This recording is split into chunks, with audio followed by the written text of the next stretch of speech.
Prologue. Mumbai is a vibrant city full of options. However, it offers limited choices when it comes to committing suicide. You can do the usual, slit your wrists, hang from a ceiling fan, or pop a handful of sleeping pills, but none of these have the essence of Mumbai in them. These options are also somewhat lame. Nobody would even notice. She wouldn't notice, and neither would her parents. I wanted to go out with a bang, literally. I wanted her to see how she had wrecked, shredded, ground, and crushed my heart when she left. Maybe the Bandra Worli Sea Link. That's dramatic enough to make the headlines. Saket Kurana, 34-year-old struggling stand-up comedian, jumps off the Bandra Worli Sea Link after getting dumped. Part 1, Mumbai. No, mute it, my brother, please. Next weekend, I promise, I said, folding my hands. We were backstage at the Crayon Club and I had 3 minutes left before going on stage. Mute it, my best friend and the owner of the club remained unmoved. His thin, wiry frame belied his strong, authoritative tone. No, Saket, listen to me, you go on stage. Now, he said. Bro, listen, I said, sweat breaking out from every pore of my body. Go, mute it, said, cutting me off and pointing at the stage. I froze. You've told me 1,000,000 times that this is your passion. You left everything for this, mute it said. I looked at him, still unable to move.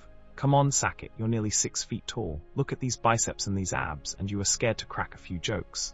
Our next act, ladies and gentlemen. I heard the MC's voice from the stage as someone new. Well, he's not exactly new on this planet.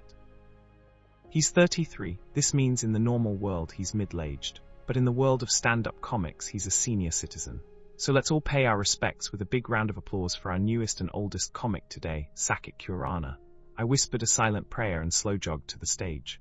The Crayon Club has a small, intimate auditorium, no larger than a college lecture hall, meant for shows like mine.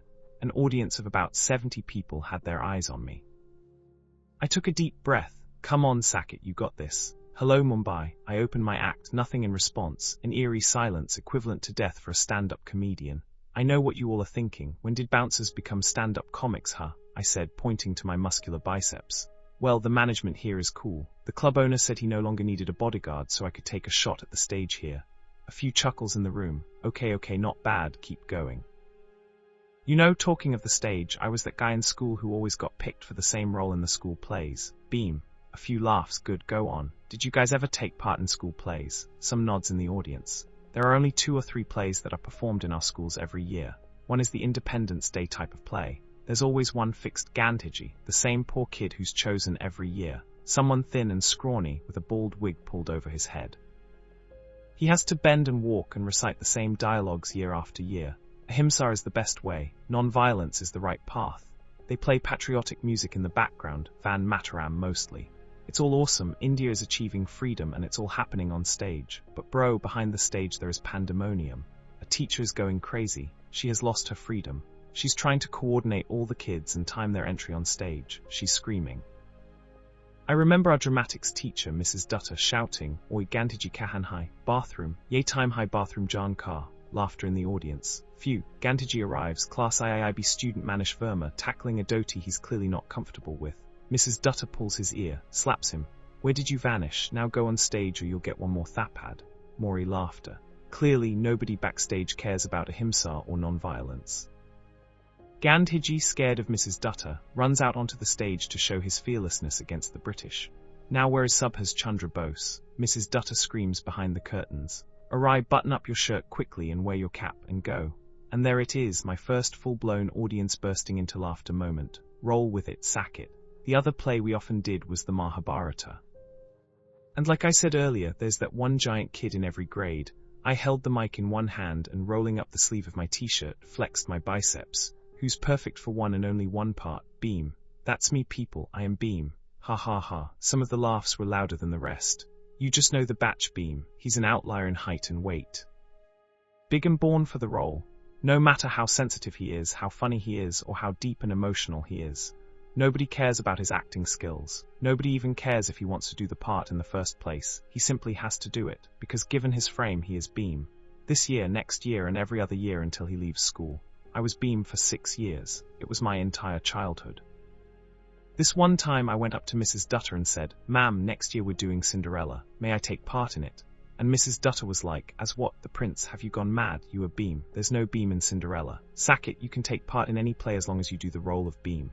I protested, I yelled, I fought, but like all beams when upset, I was handed this universal line. Shan't get it, hurry beam, shan't. The audience burst into laughter again. I had momentum now, I shifted acts. You guys take flights, right? Many in the audience nodded and said yes. Which class, business or economy? I said. Economy, most of the audience said in unison. Business, a female voice came from somewhere in the first row. Wow, who's this rich princess over here? I said, my eyes searching for her in the dim light. Giggles from the audience. She sat in the front row, fourth seat from the left, a young, attractive woman in her early 20s. Long hair, glowing complexion, and deep brown eyes that gleamed even in the low light. Her beauty distracted me. Crowd work time, focus, Saket. So, madam, you travel business class? Sometimes, she said. You're a princess then, let me guess, daddy's princess, Papa Kai Pari. Everyone laughed except her, she looked annoyed. No, I travel business class for work, she said, tucking a strand of hair behind her ear. Oh, work, okay, well, someone has a real job here. What work do you do, young lady? I'm in private equity, she said. Collective sighs of admiration. What? I laughed. I used to work in private equity earlier. I ran away to do comedy to avoid meeting private equity people, and here we go. The sweet sound of laughter from the crowd. She shrugged and half smiled. I turned to speak to the entire audience, apart from a few special people. We all fly economy, right? Yes, I do too. I'm a cheap bastard. Plus, my soon-to-be ex-wife bankrupted me, so I have no choice. Chuckles in the audience. Here's the weird thing, if you're flying economy, they make you walk through business class and even first class before you get to your seat. And when you reach your seat, you know it sucks, because you've already seen the fully reclining seats and the pomegranate juice and the champagne. You imagine the business class people doing their hot towel facials. Meanwhile, you're struggling to put your backpack in the overhead bin, fighting for space with aunties carrying 10-kilo atta packets to their destination. I mean, why make us, the poor economy class types, walk through first and business class? It's like living in Dharavi and having to pass through Antalya to get to your house. Hello, rich people, nice fluffy blanket people, amazing champagne people, enjoy, now bye-bye since I can't afford this. And yes, I'm poor. I mean, what the hell, can't it be the opposite? Make the business class folks walk through that narrow aisle past those cramped seats so when they reach their own seats they find them extra amazing. Right now it's like walking through a 5-star hotel to get to your oil room, bro. Audience laughter. Mudit, standing in the corner, gave me a thumbs up. I proceeded to the concluding part of my act. Now, what's the deal with Jain food? Any Jains in the audience here? A man in the 5th row and the same private equity girl raised their hands. You again, I said, turning to her. Scattered titters in the crowd. They're going to think I planted you, I said. What to do, I'm Jain, she said. Me Tarzan, you Jain, I said. Okay, that was a bad recycled joke. Nobody laughed. I deserved that deathly silence. What's your name again? I asked. Pale Jain, she said. Like James Bond. Imagine if he was Jane, I said and switched to a James Bond impersonation. Hi, I am Jane, James Jane. 1 martini, shaken not stirred, with no onion and garlic, please. This unscripted line wasn't the best joke. However, the audience still laughed. Jains definitely go to heaven, by the way. Yes, they do, just hear me out on this, I said. See, we Punjabis eat non-veg, we're surely going to hell. Then there are the vegetarians who get the lower levels of heaven. The vegans are above that, and then there are the purest of the entire lot, the Jains who get the best spots in heaven, like Seaview Apartments with the top heaven contenders as neighbors, maybe like right next to Anna Hazare and Mother Teresa. Payal giggled, the audience did as well. So Payal, congrats on getting prime heaven real estate. However, you do realize that most of the fun people will not be in heaven, right? The party people will be down in hell. Drinkers, gamblers and the gossips, all us fun people will be hanging out in hell. Sure, we won't have air conditioning, the food and the booze will be low quality and awful, but boy, we will party. The Jains, meanwhile, they will have to hang out with Anna Hazare. He'll be like, come beta, it's Pravachan and Satsang time again. Jude, hell sounds way better. Someone in the audience clapped. I proceeded to my closing. I'm definitely going to hell for tonight, and so are many of you for laughing at my jokes. Okay, that's it from me tonight. This is Saket Kurana, and I love you all for being a wonderful audience and encouraging me in my first show. Applause and cheers erupted as I left the stage. Mudit high-fived me as I reached backstage. Let's go to the bar and celebrate this, he said. You did it, Mudit said, handing me a glass of tequila and soda. The Crayon Bar is located right outside the auditorium, for the audience to hang out in after a show. According to Mudit, the bar brings in more revenue than the actual gigs do. Was I good? I asked Mudit as I took a sip of the tequila. I thought I could have done better. We all think that way, but not bad at all for your first show. That girl, I said, I tried crowd work there, not sure if I should have. That was good, Mudit said, you got lucky, she was sporting enough. And the audience liked your spontaneous banter. The Jain bit was made up on the spot, right? I nodded, I hope she's not too upset. It's okay, she's come to a comedy club, she can't be that thin-skinned. Mudit said, oh, there she is. Mudit pointed to the other end of the bar. Payal stood there, 3 or 4 inches over 5 feet, petite and gorgeous in a black dress. 2 guys in formal suits stood with her. She didn't like the daddy's princess comment, I think, I said. Ask her, never hurts to check on the customers, Mudit said. Before I could respond, he pulled me by my hand and made his way to the trio. I followed him along. Did you guys enjoy the show? Mudit said, walking up to Payal and her companions. The 3 of them turned around to look at us. Hi, I'm Mudit, this is my club. And this is Saket, you just saw him on stage, Mudit said. Hi Mudit, and hi Saket, one of the men said, we had a great time. I tilted my head, keeping it cool. They introduced themselves. The younger-looking one was Nimit, and the older one Jagdish. All 3 of them worked at Blackwater, a major global private equity firm. You sure made Payal famous today, Nimit said, smiling. I turned to Payal. Hi Payal, I came over to say thanks, I said. For what? Payal's pleasant voice was neither too high nor too low. For being a sport, and for not getting offended, I said. I've come here before and I've seen audience roasts. This was tame, Payal said. Ouch, I said, clearly I'm not that good. You were pretty good, Mudit said, slapping my back. So Nimit, any investing interest in comedy clubs with an F&B angle? Ooh, business time, I said, pretending to look at my watch. Always, Mudit said. Everyone laughed. As Mudit ushered everyone towards an empty table, I saw Payal clearly for the first time. Could a person's skin be made of jasmine petals? I tried not to stare. Scalable, Nimit was saying to Mudit. Definitely, and scalable to various cities. Would you guys like me to show you the club? I'm planning a restaurant too, Mudit said. I have to leave actually, Jagdish said. Nimit can have a look. Bye guys, see you in office tomorrow. After Jagdish left, Mudit turned to Payal and me and said, we'll return in just 10 minutes, okay? Come Nimit this way. Without waiting for a reply, Mudit whisked Nimit away, leaving Payal and me alone at the table. In the silence that followed, Payal took a sip of her white wine. I smiled. What, some joke about Jane's not drinking or something? Payal said. I shook my head. Wine is veg. No onion, no garlic either, so it should be okay, I said. True that, she said. We lifted our glasses and did a cheers.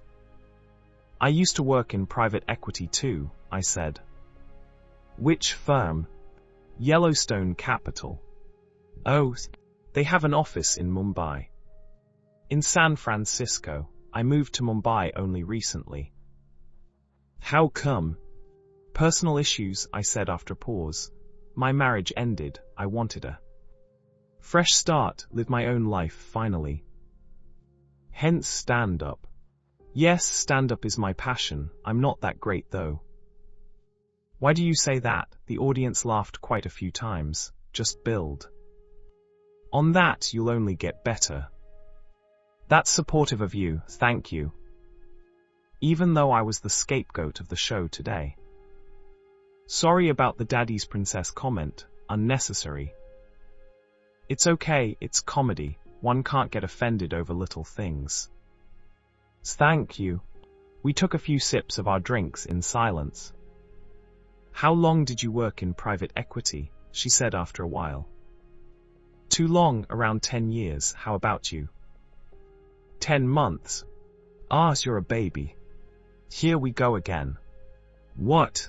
I get that a lot. I finished undergrad and they hired me right off. What can I do if I'm young? Everyone at work calls me the office baby, but I'm not a baby. How old are you? I'm 21, nearly 22. Well, I'm 33. Compared to that, you're a little kid. Am I? Yes, you're 12 years younger than me. What's incredible, though, is that you had an offer from Blackwater straight after college. Where did you study? Stanford. Oh, I said, California. I used to live in California too. RIC, and you're right, by the way, I'm a bit of a daddy's princess. He paid my college tuition fee. But you cracked Stanford, and now Blackwater, he must be so proud. I don't know, he doesn't even know Blackwater. Most people don't, actually. Only 300 employees worldwide, but Blackwater manages a $100 billion strong portfolio. 120 billion now, Payal said, but I'm a rookie. And the problem with there being so few employees is that nobody's got the time to teach you anything. They expect you to hit the ground running, be an expert in private equity and evaluating companies from day one. It's crazy. Here was my chance, and I was going to take it. If you ever have any doubts or questions about private equity, no matter how stupid they might seem to you, feel free to ask. I do stand-up comedy now, so I may not know the latest stuff, but I can try to help. You worked at Yellowstone for a decade.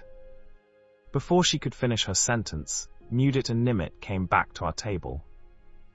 Nice setup, Nimit said, definitely has potential. Translation, you're too small for us to invest in right now.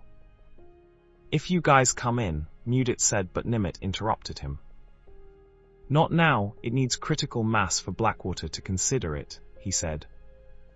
There you go, too small. I looked at Payal again.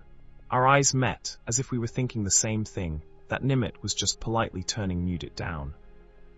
She had a cute round face, and now that I knew about her education, a super sharp brain as well. After how my marriage had ended, I had sworn to never ever fall for a woman again. No, wait, I wasn't falling for Payal. Bro, he's talking to you, Mudit said, waving his hand in front of my face. What? I said in a bit of a daze. Nimit asked you a question, Mudit said. Sorry, I said, what?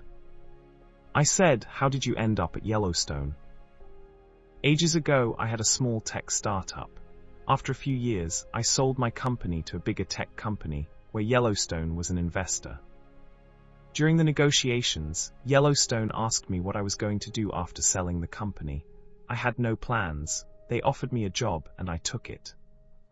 Oh, so you've been a founder too, Nimit said. From founder to private equity investor. Impressive. Yes, it was a tiny company though. I'm not one of those unicorn founders. Still a founder, Payal said. Why was I experiencing this strong urge to be alone with Payal and talk to her again? You built and sold a company. I can see why Yellowstone took you in, Nimit said. He's a bright fucker, Mudit said. We're buddies from IIT Bombay, roommates for 4 years. Oh, you mean you're also, Nimit said, but Mudit interrupted him.